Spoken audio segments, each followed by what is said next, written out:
What's going on, everyone? Today I'm going to show you how to efficiently farm in Sailor Peace.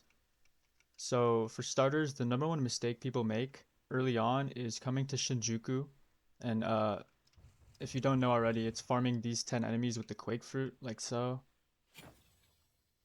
You're going to get all 10 drops. But if you do this too early on, and you don't have good cooldown reduction on your skills, you're actually not being as efficient as you can be, because it's going to take about 15 plus seconds if you don't have good cooldowns. Versus right here, if you use like a common C ability on a skill. Oh, sorry, that was Quake.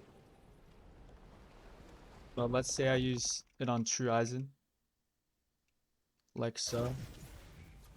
That's going to be about 5 seconds. And the average spawn time of NPCs is around 5 or 6 seconds. So you're actually going to get more use. Now, this is probably the best spot for farming in later game when you have lower cooldowns because there are two sets of enemies close together. As far as I know, this is the only one in the game as of right now. And so other spots I like to farm that don't have 10 enemies but 5 are on Slime Island. Here you can get slime shards and broken swords along with other drops, which is really good. And the Soul Society, which are just over here. As you can see, someone's already here farming. This is probably the best spot to farm if there's 5, because you can get transmutation shards along with other good drops. Now, this part should be self-explanatory, but you're going to want to use an AoE skill, or a skill that has a large area of effect.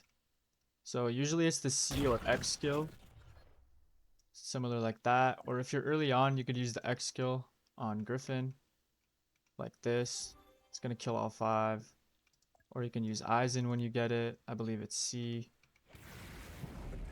So this is the type of move you're going to want to use when auto farming or just farming in general to kill all 5 at the same time.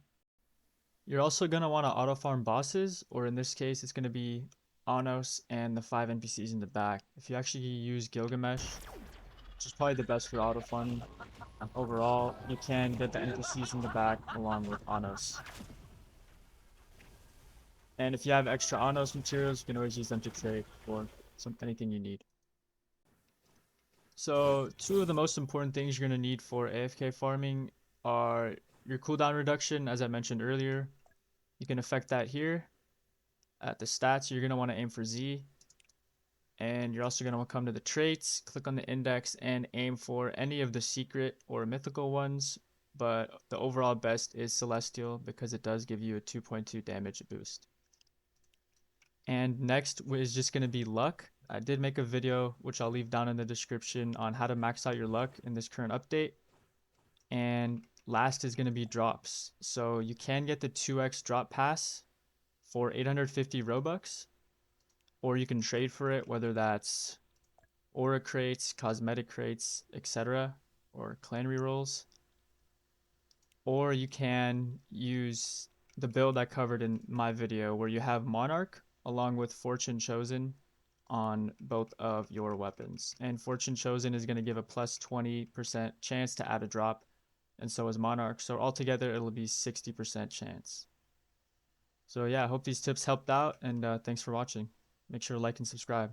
Thanks.